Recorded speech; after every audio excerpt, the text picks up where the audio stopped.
व्रत ने अविश्वास में सिर उठाया। पिताजी, नहीं, ये एक मजाक था, एक गलती थी। मैं एक कुम्हारिन से शादी नहीं कर सकता। सुगंधा और उसके माता पिता सदमे में थे। उन्होंने तो यह शर्त सिर्फ उस अहंकारी युवक को पीछे हटाने के लिए रखी थी। उन्होंने कभी सपने में भी नहीं सोचा था कि इसका यह परिणाम होगा। सुगंधा की मां रोने लगी, लेकिन महाराज अपने फैसले पर अडिग थे। उन्होंने देवव्रत को घूर कर देखा। यह मजाक नहीं, यह तुम्हारे अहंकार का खमियाजा है पुत्र। तुमने न केवल एक लड़की का बल्कि उसकी कला और उसके पूरे समुदाय का अपमान किया है। अब तुम इसी अपमान का प्रायश्चित करोगे। तुम सीखोगे कि सम्मान क्या होता है। यही हमारा अंतिम फैसला है। देवव्रत की दुनिया एक पल में ढह गई। एक खमियाजा, एक छोटी सी गलती, एक पल का अहंकार, और अब उसकी पूरी जिंदगी बर्बाद होने जा रही थी। उसे लगा जैसे उसे आजीवन कारावास की सजा सुना दी गई हो। और सुगंधा, जिसने बस अपने स्वाभिमान की रक्षा करनी चाहिए थी, अब एक ऐसे बंधन में बंधने जा रही थी जहां न प्रेम था न सम्मान, बस एक राजकुमार की घृणा और एक सोने का पिंजरा उसका इंतजार कर रहा था। सूर्यगढ़ के राजमहल की सबसे ऊंची मीनार पर खड़ा राजकुमार देवव्रत नीचे फैले अपने राज्य को ऐसे देख रहा था जैसे कोई चित्रकार अपनी अधूरी कलाकृति को देखता है, थोड़ी प्रशंसा और बहुत सारी ऊब के साथ। सुबह की सुनहरी धूप संगमरमर के फर्श पर फिसल रही थी और दूर तक फैले शहर की रूपरेखा बना रही थी। देवव्रत के लिए यह शहर, इसके लोग, खेत खलिहान, सब एक नक्शे पर बने निशान से ज्यादा यादा कुछ नहीं थे। उसकी दुनिया रेशम के पर्दों, पॉलिश की हुई तलवारों, चापलूस दरबारियों और अंतहीन शाही अनुष्ठानों से बनी थी। आज फिर वही शिकार, वही दावत, वही झूठी तारीफें। उसने अपने मित्र चंदन से कहा, जो उसके बगल में खड़ा था। जीवन में कोई रोमांच नहीं बचा। चंदन मुस्कुराया। राजकुमार, आपके पास वह सब कुछ है जिसके लिए लोग सपने देखते हैं। सपने? चंदन, यह एक सोने का पिंजरा है। मुझे कुछ असली चाहिए, कुछ ऐसा जिसमें चुनौती हो। देवव्रत ने हवा में हाथ घुमाते हुए कहा। उसे नहीं पता था कि उसकी यह इच्छा जल्द ही एक ऐसे रूप में पूरी होने वाली थी जिसकी उसने कभी कल्पना भी नहीं की थी। इसी समय सूर्यगढ़ की सीमा पर बसे कुम्हारों के गांव माटीपुर में एक अलग ही दुनिया सांस ले रही थी। यहां हवा में ताजी गीली मिट्टी की सौंधी महक घुली थी। सुगंधा अपने पिता के साथ आंगन में बैठी थी। उसका ध्यान पूरी तरह से घूमते हुए चाक पर केंद्रित था। उसकी उंगलियां मिट्टी पर ऐसे नाच रही थीं जैसे कोई वीणा के तारों पर थिरक रहा हो। मिट्टी का निर्जीव गोला उसकी छुअन से धीरे धीरे एक सुंदर आकार ले रहा था। एक गर्दन, एक उभार और फिर एक ग्रेसफुली घुमावदार किनारा। उसके लिए यह काम नहीं, पूजा थी। यह ध्यान था। जब उसकी उंगलियां मिट्टी को छूतीं तो वह ब्रह्मांड से जुड़ जाती। वह महसूस कर सकती थी कि यह मिट्टी कहां से आई है, इसने कितनी बारिशें और कितने सूखे झेले हैं। बेटी, बस कर, सुबह से लगी है, उसके पिता ने स्नेह से कहा। सुगंधा ने चाक रोककर अपनी कृति को देखा। एक निखुंठ घड़ा जिस पर अभी गीली चमक थी। उसने मुस्कुराकर अपने पिता को देखा। बाबा, जब तक यह सही आकार नहीं लेता, मुझे चैन कहां? हर बर्तन की अपनी आत्मा होती है, हमें बस उसे सुनना होता है। उसकी दुनिया इन्हीं आत्माओं से भरी थी। उसके लिए असली रोमांच मिट्टी के एक बेजान लोथड़े में जान फूंकना था। उसे नहीं पता था कि उसकी शांत और संतुलित दुनिया में जल्द ही एक ऐसा तूफान आने वाला था जो सब कुछ तहस नहस कर देगा, या शायद एक नया आकार देगा। एक दुनिया अहंकार और ऊब से बनी थी, दूसरी संतोष और सृजन से, और भाग्य इन दोनों दुनियाओं को टकराने के लिए एक मंच तैयार कर रहा था। महल की दीवारों में कैद राजकुमार देवव्रत के लिए वसंत का आगमन किसी समाचार पत्र की पुरानी खबर जैसा था। बाहर पेड़ों पर नई कोपलें फूटती होंगी, फूल खिलते होंगे और हवा में एक नई ताजगी होती होगी, पर उसके लिए यह सब बस कवियों की कल्पनाएं थीं। उसका वसंत तो बस राज उद्यान के सलीके से लगे फूलों तक सीमित था, जिन्हें माली के अलावा कोई छू नहीं सकता था। चंदन, मैं इस खामोशी से ऊब चुका हूं, देवव्रत ने अपने कक्ष में चहलकदमी करते हुए कहा। वही चेहरे, वही बातें, क्या राज्य में कुछ भी दिलचस्प नहीं होता? चंदन, जो खिड़की से बाहर देख रहा था, मुस्कुराया। राजकुमार, आज माटीपुर गांव में वसंतोत्सव का मेला लगा है। सुना है पूरे प्रांत से कारीगर और कलाकार वहां जुटते हैं। बड़ा जीवंत और रंगीन होता है। देवव्रत की आंखों में एक शरारत भरी चमक कौंधी। मेला? आम लोगों का मेला? यह विचार उसे हास्यास्पद भी लगा और आकर्षक भी। एक ऐसी जगह जहां उसे कोई राजकुमार की तरह न देखे, जहां वह बस एक चेहरा हो। ठीक है, हम वहां चलेंगे, लेकिन राजकुमार, आपकी सुरक्षा, चंदन ने चिंतित होकर कहा। अरे, हम भेष बदलकर चलेंगे। देवव्रत ने उसकी बात काट दी। एक साधारण व्यापारी की तरह। कौन पहचानेगा? यह एक रोमांच होगा चंदन, असली दुनिया को देखने का एक मौका। चंदन जानता था कि एक बार राजकुमार ने ठान ली तो उन्हें रोकना मुश्किल है। कुछ ही घंटों में दो नौजवान साधारण व्यापारियों के वेश में महल के गुप्त द्वार से बाहर निकल रहे थे। देवव्रत ने सूती कुर्ता और धोती पहनी थी और अपने शाही तेवर को छुपाने की पूरी कोशिश कर रहा था। हालांकि उसकी चाल और अकड़ फिर भी उसे भीड़ से अलग कर रही थी। जैसे जैसे वे माटीपुर के करीब पहुंचे, हवा में उत्साह घुलने लगा। ढोल की थाप, शहनाई की धीमी धुन और लोगों का कोलाहल दूर से ही सुनाई दे रहा था। गांव के मुहाने पर ही मेला शुरू हो गया था। चारों ओर रंग ही रंग थे। रंग बिरंगे कपड़े पहने औरतें, हंसते खिलखिलाते बच्चे, अपनी मूंछों पर ताव देते पुरुष। कोई जलेबी छान रहा था तो कोई चूड़ियां बेच रहा था।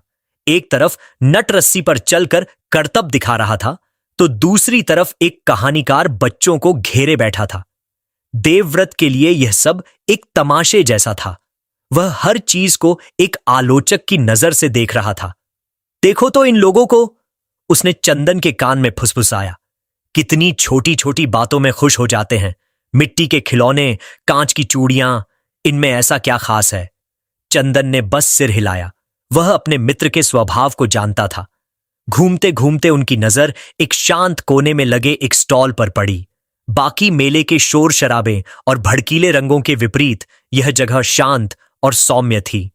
यहां मिट्टी से बनी चीजें सजी थीं, लेकिन यह साधारण मिट्टी के बर्तन नहीं थे। ये कलाकृतियां थीं। सुंदर नक्काशी वाली सुराहियां, जिन पर सूरज की किरणें पड़ती तो एक अलग ही चमक पैदा होती। छोटे छोटे दिए, जिन पर इतनी बारीक चित्रकारी थी कि यकीन करना मुश्किल था। पानी पीने के लिए बने पतले और सुंदर कुल्हड़, और कुछ अद्भुत मूर्तियां जो किसी कहानी को बयां कर रही थीं। हर चीज में एक संतुलन, एक सादगी और एक गहरी कलात्मकता थी। ऐसा लग रहा था मानो किसी ने मिट्टी में अपनी आत्मा उड़ेल दी हो। देवव्रत एक पल को ठिठक गया। इन बेजान चीजों में कुछ ऐसा था जिसने उसका ध्यान खींच लिया था, और फिर उसकी नजर उस कलाकार पर पड़ी जो इन कृतियों के पीछे बैठी थी। वह सुगंधा थी। उसने साधारण सूती साड़ी पहनी थी। उसके बाल सादगी से बंधे थे और चेहरे पर कोई श्रृंगार नहीं था। फिर भी उसकी आंखों में एक अजीब सी शांति और चमक थी। वह एक ग्राहक को अपने एक बर्तन की खासियत बता रही थी। उसकी आवाज में न कोई बनावट थी, न कोई बेचने की हड़बड़ी। बस एक शांत आत्मविश्वास था, जैसा किसी सच्चे कलाकार में होता है। वह कह रही थी, यह खास काली मिट्टी से बना है। यह पानी को स्वाभाविक रूप से ठंडा रखती है। इसे आग में 3 बार तपाया गया है ताकि यह सालों साल चले। देवव्रत उसे देखता रहा। वह उस लड़की के आत्मविश्वास और उसकी कला के प्रति समर्पण से अनजाने में प्रभावित हुआ, लेकिन उसके अभिमानी मन ने इस भावना को तुरंत दबा दिया। है तो एक कुम्हारिन ही, उसने सोचा, मिट्टी से खेलने वाली एक साधारण लड़की। उसने चंदन को कोहनी मारी। चलो जरा इस महान कलाकार से भी मिलें, देखें तो मिट्टी में ऐसा कौन सा जादू है। चंदन ने उसके चेहरे पर आने वाले उपहास को भांप लिया। राजकुमार, रहने दीजिए, हम आगे चलते हैं। लेकिन देवव्रत कहां मानने वाला था। वह उस शांत स्टॉल की ओर बढ़ चला, अपने साथ एक ऐसा तूफान लेकर जिसकी खबर न तो उसे खुद थी और न ही अपनी दुनिया में मग्न उस कुम्हार की बेटी को। एक टकराव तय था जिसकी गूंज सूर्यगढ़ के इतिहास में हमेशा के लिए दर्ज होने वाली थी। देवव्रत धीरे धीरे चलकर सुगंधा के स्टॉल के सामने आकर खड़ा हो गया। उसने एक बेहद खूबसूरत नक्काशी वाली सुराही उठाई और उसे ऐसे घुमा फिराकर देखने लगा जैसे कोई जौहरी किसी नकली हीरे की परख कर रहा हो। सुगंधा ने अपना पिछला ग्राहक विदा करके उसकी ओर देखा। उसने आने वाले की वेशभूषा देखी और उसे एक साधारण व्यापारी समझा। उसने नम्रता से कहा, स्वागत है श्रीमान, क्या मैं आपकी कोई सहायता कर सकती हूं? देवव्रत ने सुराही वापस रखते हुए एक तिरछी मुस्कान के साथ कहा, सहायता? नहीं, मैं तो बस यह देखकर हैरान हूं कि लोग मिट्टी के इन ढेरियों के लिए पैसे भी देते हैं। सुगंधा के चेहरे पर एक पल को हैरानी आई, लेकिन उसने अपने भावों पर तुरंत काबू पा लिया। उसे लगा शायद यह व्यक्ति मोल भाव करने की कोशिश कर रहा है। श्रीमान, यह मिट्टी का ढेर नहीं, एक कारीगर की मेहनत और कला है। इसे बनाने में कई दिन लगते हैं। कला? देवव्रत हंसा और उसकी हंसी में अहंकार की खनक साफ सुनाई दे रही थी। चंदन ने पीछे से उसे रोकने की कोशिश की, पर नाकाम रहा। इसे तुम कला कहती हो? मिट्टी को गोल गोल घुमा देना? अरे, ये तो कोई बच्चा भी कर ले। असली कला तो तलवार की धार में होती है या फिर राजनीति के दांव पेंच में। यह तो बस समय की बर्बादी है। अब सुगंधा का शांत चेहरा थोड़ा सख्त हो गया। बात अब उसके बर्तन की नहीं, उसकी कला और उसके पूरे समुदाय के सम्मान की थी। उसने सीधी नजरों से देवव्रत को देखा और कहा, श्रीमान, आपकी सोच आपकी दुनिया तक सीमित है। जिस तलवार की आप बात कर रहे हैं वह विनाश करती है, जीवन लेती है। और जिस मिट्टी को आप खेल समझ रहे हैं वह सृजन करती है, जीवन देती है। इसी मिट्टी से अन्न उपजता है। इसी से बने घड़े में पानी पीकर लाखों अपनी प्यास बुझाते हैं और इसी से बने दिए अंधकार को दूर करते हैं। इसे आकार देना तलवार चलाने से कहीं ज्यादा यादा धैर्य और साधना की मांग करता है। सुगंधा के तीखे लेकिन शांत जवाब ने देवव्रत के अहंकार को सीधी चोट की। एक साधारण लड़की, एक कुम्हारिन, उसे जवाब दे रही थी। भरे मेले में उसका चेहरा तमतमा गया। आसपास खड़े कुछ लोग भी उनकी बातें सुनने के लिए रुक गए थे। तो तुम कहना चाहती हो कि तुम्हारा यह मिट्टी का खेल तलवारबाजी से ज्यादा यादा मुश्किल है? उसने ऊंची आवाज में पूछा ताकि सब सुन सकें। मैं कहना चाहती हूं कि दोनों की तुलना ही गलत है, सुगंधा ने दृढ़ता से कहा। लेकिन अगर आप मेरी कला को इतना ही तुच्छ समझते हैं तो आप स्वयं क्यों नहीं प्रयास करते? यह एक खुली चुनौती थी। देवव्रत के लिए यह असहनीय था।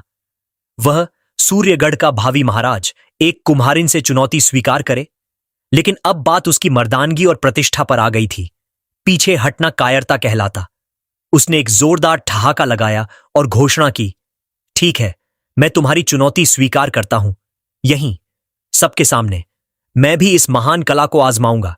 और सुनो सब लोग, उसने भीड़ को संबोधित करते हुए कहा, मैं एक दांव लगाता हूं। अगर यह लड़की मुझसे बेहतर बर्तन बना पाई तो मैं इसे मुंह मांगा इनाम दूंगा। और अगर मैं जीत गया। उसने एक पल सोचा, फिर एक क्रूर मजाक उसके दिमाग में आया, तो इस घमंडी लड़की को मेरे घोड़ों के अस्तबल में 1 हफ्ता काम करना पड़ेगा। भीड़ में सन्नाटा छा गया। यह एक भद्दा और अपमानजनक दांव था। चंदन ने देवव्रत का हाथ पकड़ा। राजकुमार, यह आप क्या कर रहे हैं? यह ठीक नहीं है। लेकिन सुगंधा की आंखों में न डर था न अपमान का भाव, बस एक अजीब सी दृढ़ता थी। उसने आगे बढ़कर कहा, मुझे आपका दांव स्वीकार नहीं। अस्तबल में काम करना मेरे लिए अपमान नहीं, लेकिन मैं अपनी कला को इस तरह नीचा नहीं दिखा सकती। देवव्रत को लगा कि वह डर गई। डर गई?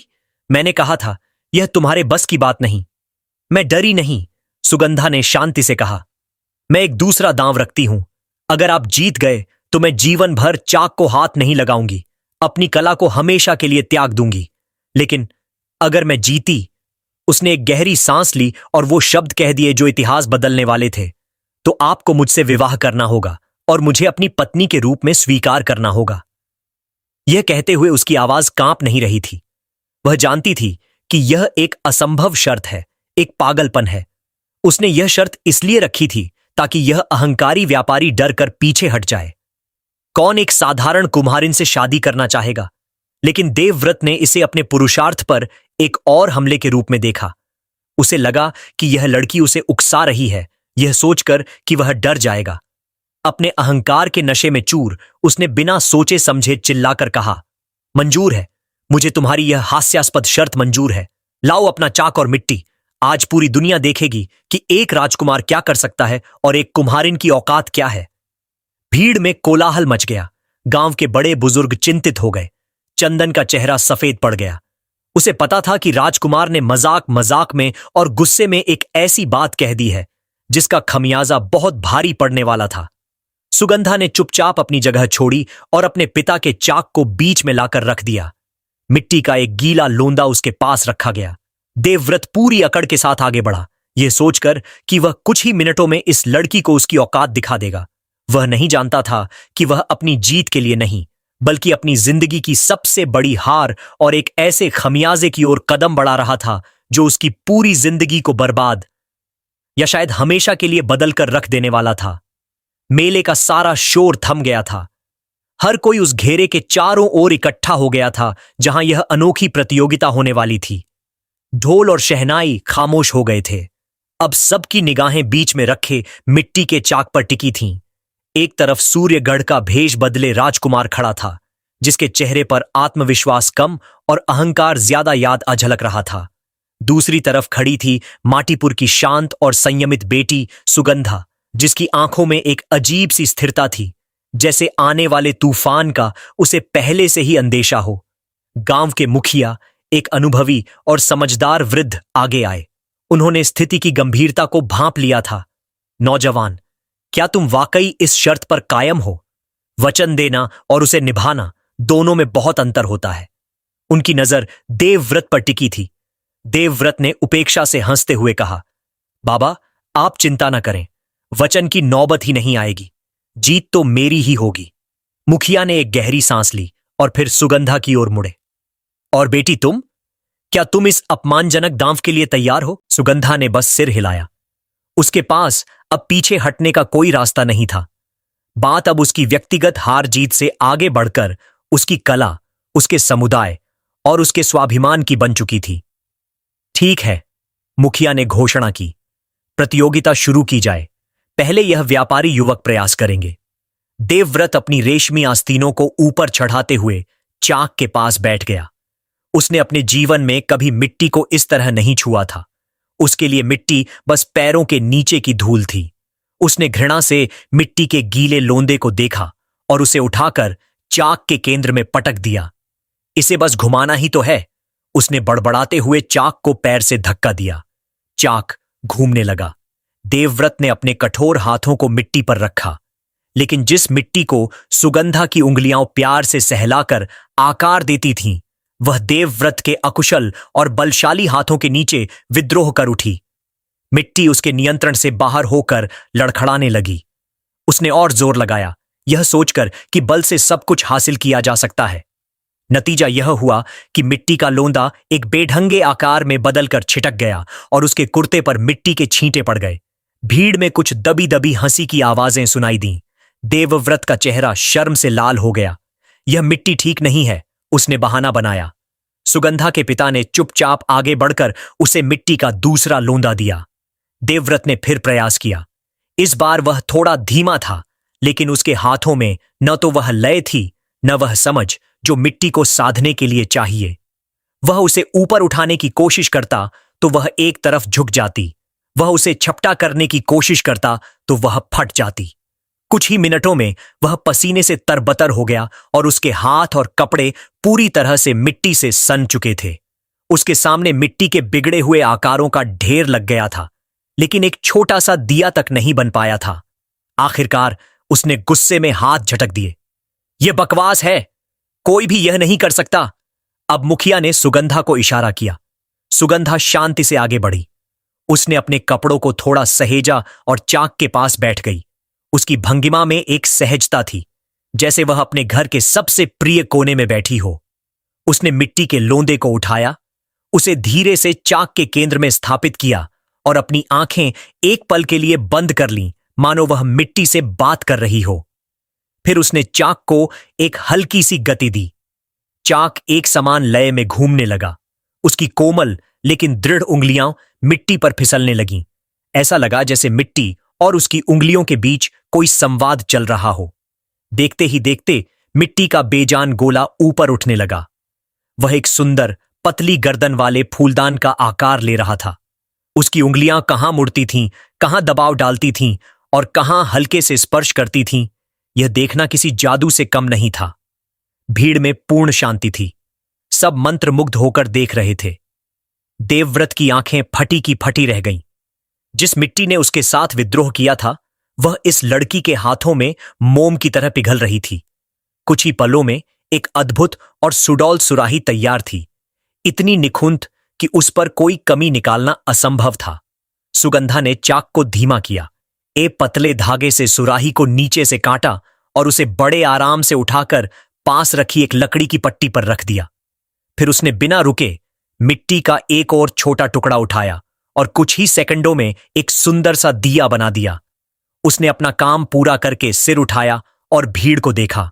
भीड़ में तालियों की गड़गड़ाहट गूंज उठी। लोग उसकी कला की प्रशंसा कर रहे थे, लेकिन देवव्रत के लिए यह प्रशंसा किसी चाबुक की तरह थी। वह सबके सामने हार गया था, अपमानित हुआ था। एक साधारण कुम्हारिन ने उसे उसकी औकात दिखा दी थी। उसका चेहरा सफेद पड़ चुका था। चंदन ने उसका हाथ पकड़ा। राजकुमार, चलिए यहां से। लेकिन तभी गांव का मुखिया देवव्रत के सामने आकर खड़ा हो गया। उसकी आंखों में अब कोई नरमी नहीं थी। नौजवान, तुमने सबके सामने एक वचन दिया था, तुम हारे हो। अब बताओ, क्या तुम अपना वचन निभाओगे? देवव्रत के पास कहने को कुछ नहीं था। वह गुस्से और शर्मिंदगी से कांप रहा था। इसी घमाघमी में किसी ने चंदन को पहचान लिया, जो राजकुमार का सबसे करीबी मित्र था। अरे, ये तो राजकुमार के मित्र चंदन हैं, एक आवाज आई, और फिर सबकी नजरें देवव्रत पर गईं। उसके कपड़े भले ही साधारण थे, लेकिन उसका चेहरा, उसका गुस्सा और उसके साथ खड़ा चंदन लोगों को समझते देर न लगी। यह तो राजकुमार देवव्रत हैं। यह खबर मेले में आग की तरह फैल गई। अब स्थिति पूरी तरह बदल चुकी थी। यह दो आम लोगों के बीच का दांव नहीं था, यह सूर्यगढ़ के राजकुमार और एक साधारण प्रजा के बीच का वचन था। बात तुरंत महल तक पहुंचाई गई। कुछ ही घंटों में महाराज विक्रम सिंह स्वयं अपने महामंत्री और कुछ सैनिकों के साथ माटीपुर पहुंच गए। उन्हें पूरी घटना की जानकारी मिल चुकी थी। उनका चेहरा गंभीर था। उन्होंने अपने बेटे को देखा, जो मिट्टी में सना सिर झुकाए खड़ा था। फिर उन्होंने सुगंधा को देखा, जो डरी सहमी एक कोने में खड़ी थी। महाराज विक्रम सिंह एक न्यायप्रिय और वचन के पक्के शासक थे। वह अपने बेटे के अहंकार से पहले से ही परिचित और चिंतित थे। उन्हें इस घटना में एक कठोर सबक सिखाने का अवसर दिखाई दिया। उन्होंने पूरे गांव के सामने घोषणा की और उनकी आवाज में शाही अधिकार की गूंज थी। रघुकुल रीत सदा चली आई, प्राण जाए पर वचन न जाई। सूर्यगढ़ का राजकुमार अपने वचन से पीछे नहीं हट सकता। उसने सबके सामने इस कन्या को वचन दिया है। इसीलिए हम आदेश देते हैं कि राजकुमार देवव्रत का विवाह माटीपुर की इस बेटी सुगंधा से होगा। यह घोषणा एक वज्रपात की तरह गिरी। देवव्रत ने अविश्वास में सिर उठाया। पिताजी, नहीं, यह एक मजाक था, एक गलती थी। मैं एक कुम्हारिन से शादी नहीं कर सकता। सुगंधा और उसके माता पिता सदमे में थे। उन्होंने तो यह शर्त सिर्फ उस अहंकारी युवक को पीछे हटाने के लिए रखी थी। उन्होंने कभी सपने में भी नहीं सोचा था कि इसका यह परिणाम होगा। सुगंधा की मां रोने लगी, लेकिन महाराज अपने फैसले पर अडिग थे। उन्होंने देवव्रत को घूर कर देखा। यह मजाक नहीं, यह तुम्हारे अहंकार का खमियाजा है पुत्र। तुमने न केवल एक लड़की का, बल्कि उसकी कला और उसके पूरे समुदाय का अपमान किया है। अब तुम इसी अपमान का प्रायश्चित करोगे। तुम सीखोगे कि सम्मान क्या होता है। यही हमारा अंतिम फैसला है। देवव्रत की दुनिया एक पल में ढह गई। एक खमियाजा, एक छोटी सी गलती, एक पल का अहंकार, और अब उसकी पूरी जिंदगी बर्बाद होने जा रही थी। उसे लगा जैसे उसे आजीवन कारावास की सजा सुना दी गई हो। और सुगंधा, जिसने बस अपने स्वाभिमान की रक्षा करनी चाहिए थी, अब एक ऐसे बंधन में बंधने जा रही थी जहां न प्रेम था, न सम्मान, बस एक राजकुमार की घृणा और एक सोने का पिंजरा उसका इंतजार कर रहा था। क्या राजकुमार राजा का आदेश मानकर कुम्हारीन से शादी करेंगे, या गुप्त तरीके से कुम्हारीन को अपने रास्ते से हटा देंगे? जाने अगले पार्ट में कहानी अच्छी लगी हो तो लाइक, सब्सक्राइब एवं कमेंट करें।